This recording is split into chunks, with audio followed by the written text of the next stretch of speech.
Hi friends, this is Venkatesh Devasani. త్వరలో ఆంధ్రప్రదేశ్లో జరగబోయేటువంటి పోలీస్ కానిస్టేబుల్ ఎగ్జామ్కు సంబంధించినటువంటి మోస్ట్ ఎక్స్పెక్టెడ్ కరెంట్ అఫైర్స్ ప్రశ్నలని గత కొన్ని వీడియోలుగా డిస్కస్ చేయడం జరుగుతుంది.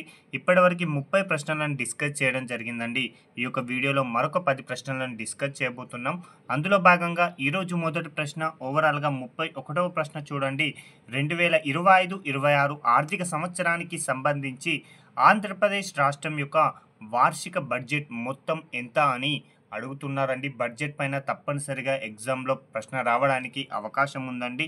కాబట్టి 2025-26 ఆర్థిక సంవత్సరానికి సంబంధించినటువంటి ఆంధ్రప్రదేశ్ రాష్ట్ర బడ్జెట్ని 2025 ఫిబ్రవరి 28న శాసనసభలో ఆర్థిక మంత్రి వర్యులైనటువంటి పయ్యావుల కేశవ్ గారు ప్రవేశపెట్టడం జరిగింది. అయితే 2025-26 ఆర్థిక సంవత్సరానికి సంబంధించి ఆంధ్రప్రదేశ్ యొక్క మొత్తం బడ్జెట్ వచ్చేసి 3,22,359.33 కోట్లండి. ఈ యొక్క డిజిట్ను డైరెక్ట్ ప్రశ్న అడగవచ్చు కాబట్టి ఒక్కసారి చదవండి. మళ్ళీ 3,22,359.33 కోట్లతో ఈ యొక్క బడ్జెట్ను అయితే ప్రవేశపెట్టడం జరిగింది.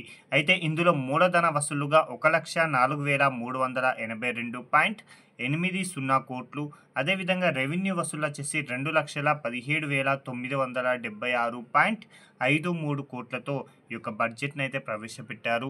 ఇందులో రెవెన్యూ వ్యయంగా 2,51,162.5 కోట్లు, మూలధన వ్యయంగా 40,635.72 కోట్లు అనేవి ఉండడం జరిగాయి. ఈ యొక్క డిజిట్ని తప్పనిసరిగా గుర్తుంచుకునేటువంటి ప్రయత్నం అయితే చేయండి. ఇక 32వ ప్రశ్న చూడండి. 2025-26 ఆర్థిక సంవత్సరానికి సంబంధించి రాష్ట్ర వార్షిక బడ్జెట్లో భాగంగా ఎంత మొత్తం వ్యవసాయ బడ్జెట్ని ప్రవేశపెట్టారు? ఇది ఆంధ్రప్రదేశ్ రాష్ట్రానికి సంబంధించిన బడ్జెట్ అని గుర్తుంచుకుంటే సరిపోతుందండి. మరొకసారి ప్రశ్న చూడండి. 2025-26 ఆర్థిక సంవత్సరానికి సంబంధించి ఆంధ్రప్రదేశ్ రాష్ట్ర వార్షిక బడ్జెట్లో భాగంగా ఎంత మొత్తంతో వ్యవసాయ బడ్జెట్ని ప్రవేశపెట్టారని అడుగుతున్నారండి.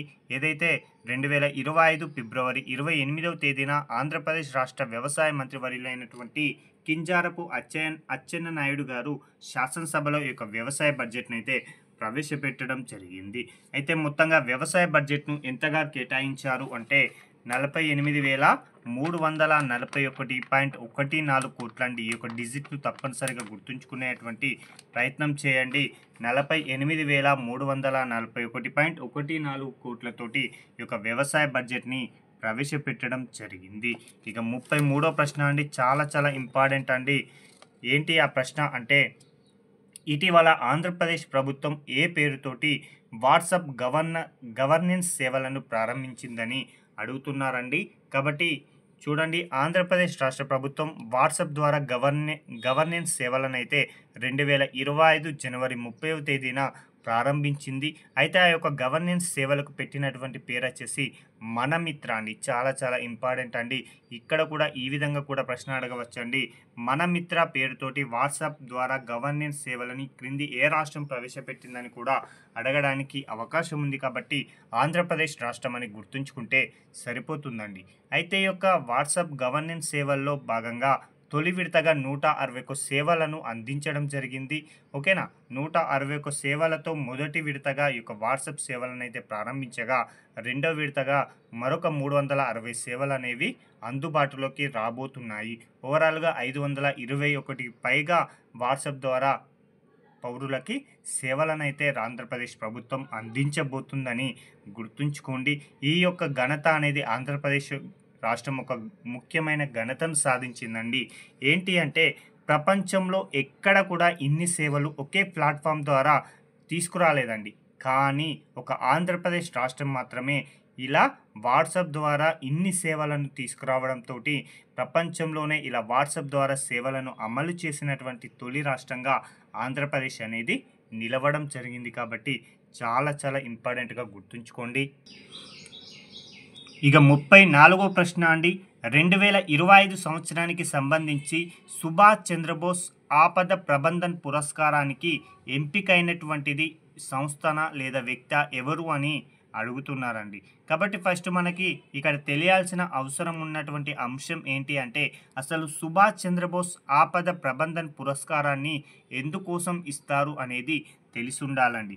కాబట్టి ఎవరైతే ఏదైనా సంస్థ లేదా వ్యక్తి ఎవరైతే విపత్తు నిర్వహణలో నిస్వార్థమైనటువంటి సేవలు అందిస్తారో అలాంటి వ్యక్తులకు కేంద్ర హోంశాఖ యొక్క అవార్డు అయితే అందిస్తుందండి.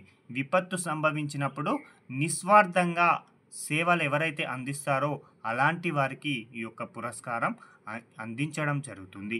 అయితే 2025 సంవత్సరంలో ఈ యొక్క సుభాష్ చంద్రబోస్ ఆపద ప్రబంధన్ పురస్కారానికి ఎంపికైనటువంటి సంస్థ ఏది అంటే మాత్రం భారత జాతీయ సముద్ర సమాచార సేవల కేంద్రం అండి. చాలా చాలా ఇంపార్టెంట్ అండి. ఈసారి ఎక్స్పెక్ట్ చేయాల్సినటువంటి ప్రశ్న. భారత జాతీయ సముద్ర సమాచార సేవల కేంద్రం అనేది సుభాష్ చంద్రబోస్ ఆపద ప్రబంధన్ పురస్కారానికి ఎంపిక కావడం జరిగింది. అయితే ఈ యొక్క ఎంపికైనటువంటి గ్రహీతకి ఎలాంటి నగదు పురస్కారాన్ని అందిస్తారంటే ఒకవేళ ఈ యొక్క పురస్కారానికి గనక ఒక సంస్థ గనక ఎంపిక అయితే ఆ యొక్క సంస్థకు 51 లక్షల రూపాయలు నగదు పారితోషికంగా అందించడం జరుగుతుంది. ఇదే పురస్కారానికి గనక ఒక వ్యక్తి గనక ఎంపికైతే అతనికి 5 లక్షల బహుమతిని అనేది అందించడం జరుగుతుంది.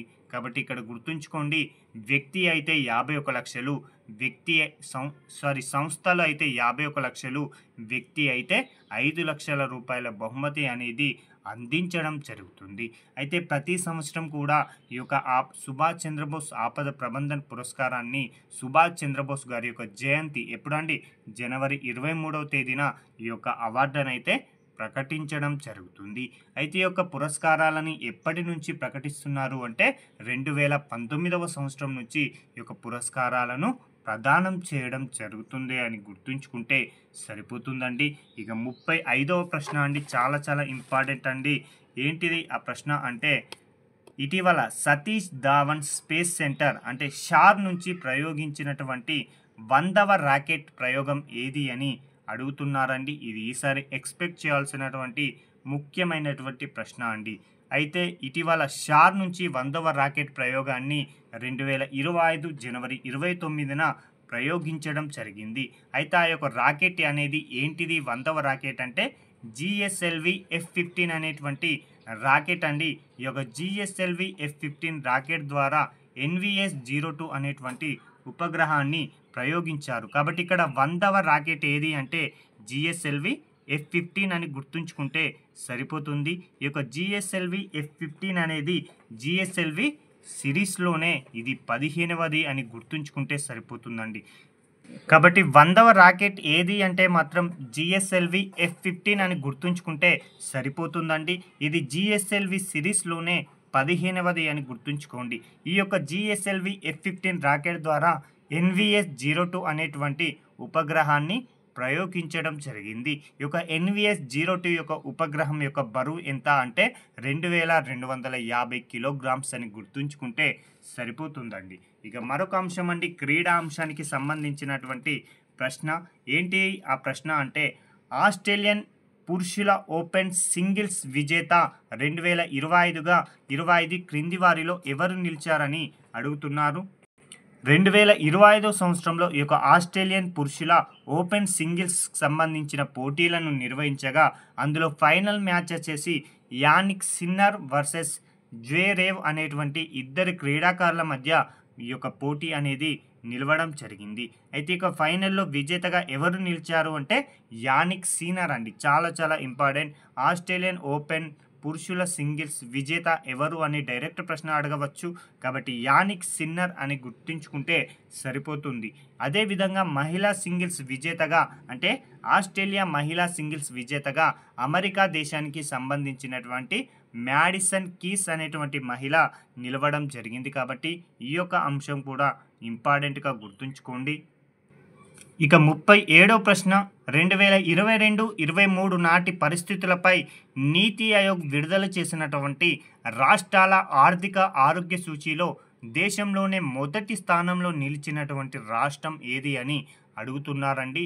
2022-23 నాటి పరిస్థితులపైన నీతి ఆయోగ్ వారు ఇటీవల అంటే 2025వ సంవత్సరంలో రాష్ట్రాల ఆర్థిక ఆరోగ్య సూచీని విడుదల చేయడం జరిగింది.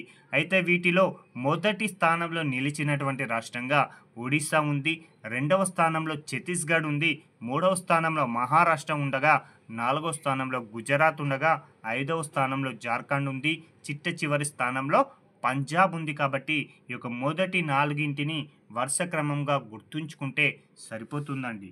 ఇక 38వ ప్రశ్న చూడండి. ఏంటి 38వ ప్రశ్న? రామేశ్వర ద్వీపానికి వెళ్లేందుకు నూతనంగా నిర్మించినటువంటి పంబన్ వర్టికల్ వంతెనను భారత ప్రధాని నరేంద్ర మోడీ గారు ఎప్పుడు ప్రారంభించారని అడుగుతున్నారండి. అయితే 2025 ఏప్రిల్ 6వ తేదీన భారత ప్రధాని గారు ఈ యొక్క పంబన్ వర్టికల్ వంతెనను ప్రారంభించారు. కాబట్టి డేట్ను తప్పనిసరిగా గుర్తుంచుకోండి. డేట్ పైన లేకపోతే 4 స్టేట్మెంట్స్ ఇచ్చి ఈ యొక్క పంబన్ వంతెన పైన తప్పనిసరిగా ప్రశ్న అడగడానికి అవకాశం ఉంది. కాబట్టి 2025 ఏప్రిల్ 6వ తేదీన ఈ యొక్క వంతెనను ప్రారంభించారు. ఈ యొక్క వంతెన మీదుగా తొలి రైలు అనేది రామేశ్వరం నుంచి తాంబరం మధ్య ఈ యొక్క మొదటి రైలును కూడా మోడీ గారు ప్రారంభించడం జరిగింది. ఇక 39వ ప్రశ్న అండి. ఇటీవల ఏఐ యాక్షన్ సమ్మిట్ 2025కి ఆతిథ్యం ఇచ్చినటువంటి దేశం ఏది అని అడుగుతున్నారండి. ఏఐ యాక్షన్ సమ్మిట్ అనేది 2025 ఫిబ్రవరి 10 నుంచి 14వ తేదీ మధ్యలో నిర్వహించడం జరిగింది. అలాంటి సదస్సుకు ఆతిథ్యం ఇచ్చినటువంటి దేశం వచ్చేసి ఫ్రాన్స్ దేశం అండి. ఫ్రాన్స్ దేశంలో ఉన్నటువంటి ప్యారిస్ నగరం అనేది యాక్షన్ సమ్మిట్కు అంటే ఏఐ యాక్షన్ సమ్మిట్కి ఆతిథ్యం ఇవ్వడం జరిగింది. అయితే ఈ యొక్క యాక్షన్ సమ్మిట్కు అధ్యక్షతగా బాధ్యతలను చేపట్టినది ఎవరు అంటే ఫ్రాన్స్ దేశ అధ్యక్షుడైనటువంటి ఇమాన్యుయల్ మెక్రాన్ అని గుర్తుంచుకుంటే సరిపోతుందండి. ఇక 40వ ప్రశ్న అండి. ఇటీవల జిఐ ట్యాగ్ పొందినటువంటి కుంభకోణం తమలపాకు, అదేవిధంగా తోవలై పుల గార్లాండ్ అనేవి ఏ రాష్ట్రానికి సంబంధించినవని అడుగుతున్నారండి. కాబట్టి ఇటీవల జిఐ ట్యాగ్ పొందినటువంటి కుంభకోణం తమలపాక్, అదేవిధంగా తోవలై పుల గార్లాండ్ అనేవి ఈ రెండు కూడా తమిళనాడు రాష్ట్రానికి సంబంధించినవని గుర్తుంచుకుంటే సరిపోతుందండి. ఈ రెండింటికి కూడా 2025 సంవత్సరంలో జిఐ ట్యాగ్ రావడం జరిగాయి. ఈ రెండింటితో కలిపి తమిళనాడులో జిఐ ట్యాగ్ పొందినటువంటి వస్తువుల సంఖ్య అనేది 62కు చేరుకోవడం జరిగిందని గుర్తుంచుకుంటే సరిపోతుందండి. ఇవండి ఈ రోజుకు సంబంధించినటువంటి ముఖ్యమైనటువంటి కరెంట్ అఫైర్స్ ప్రశ్నలు. వీటికి సంబంధించినటువంటి పీడిఎఫ్లు మన టెలిగ్రామ్ ఛానల్లో అందుబాటులో కలవు. Thank you.